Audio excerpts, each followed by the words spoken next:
and welcome back to another episode of Critical Reactions with your host Bryan. Today we are going to be continuing on with Post Rock Week, and it has been an interesting trip so far. It's quite a bit more diverse than Post Metal was, even though Post Metal had its diversity. I mean, all those bands, yeah, they were all very unique upon themselves, even within, you know, the confines of the genre. Um, But yeah, post rock has just been a completely different beast so far. The two bands I think couldn't be further apart. But today we're going to be checking out Star Shells, which there's been so much of a request for these guys just in the past few weeks, I'd say. But going looking through the comments, I really thought it was this huge, push for support, and it's just been a couple of people just really pushing for it themselves, which I mean, I admire the dedication. I've seen dozens of requests and I could only pull five unique ones together. But we got requests coming in from Santiago Poyo, Purgatory, Static Burst, Zozobra, and Chase Campbell. And Journey to the Plains is quite far and away the dominant request here. Um, what in the world? There we go. That was weird. So yeah, Journey to the Plains is the dominant request. That's what we're going to be checking out today. So yeah, let's get to it. Let's see why so many people are so enthused about bringing this band to the channel.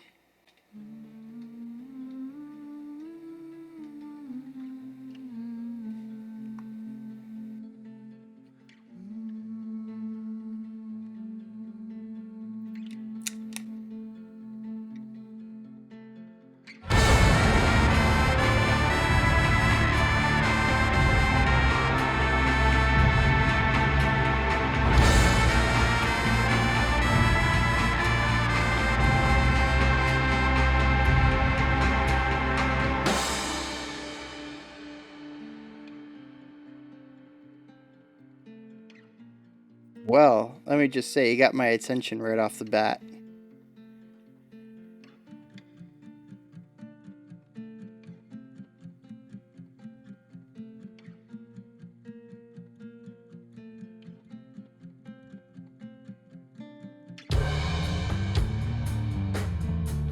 I like how there's notes to the acoustic guitar that's muted, but it was really used primarily for its rhythmic function there. And then this bass just comes in.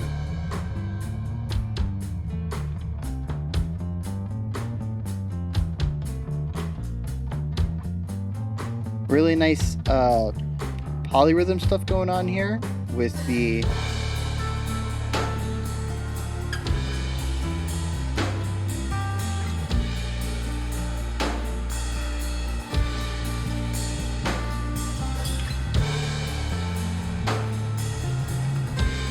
yeah.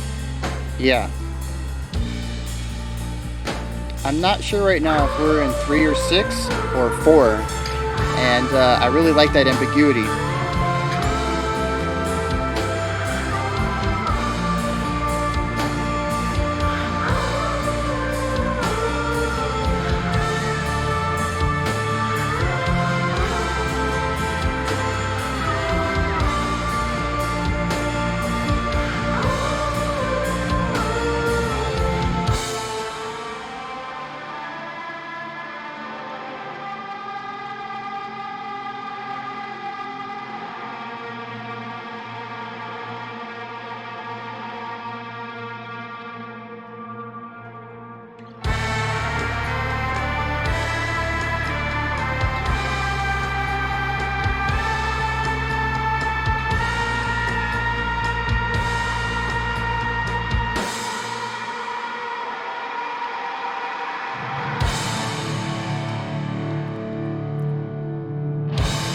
These guys do such a good job of the big sounds.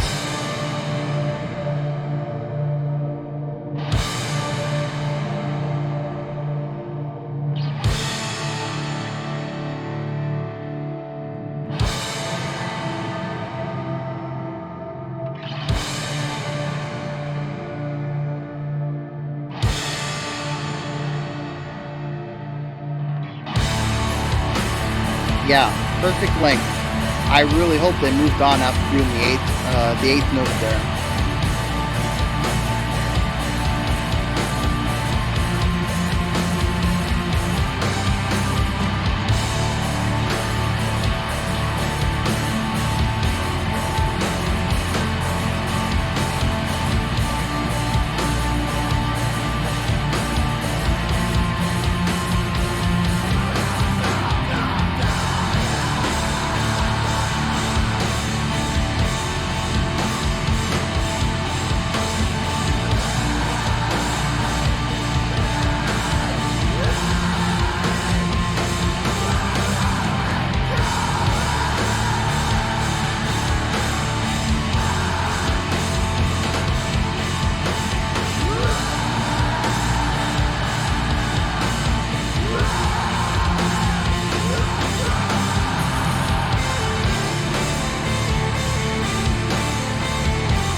7-4. All right.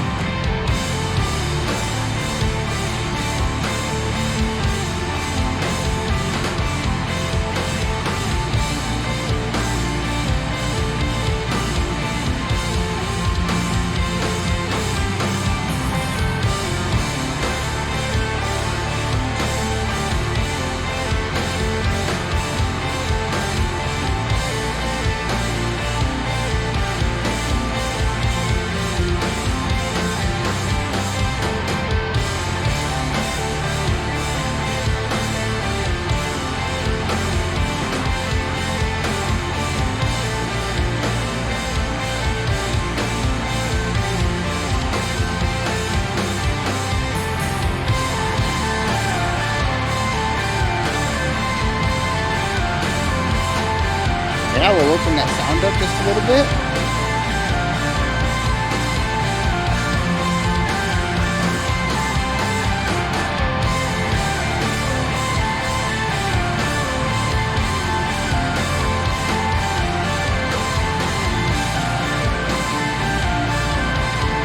And we got another layer going on in the back.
Okay.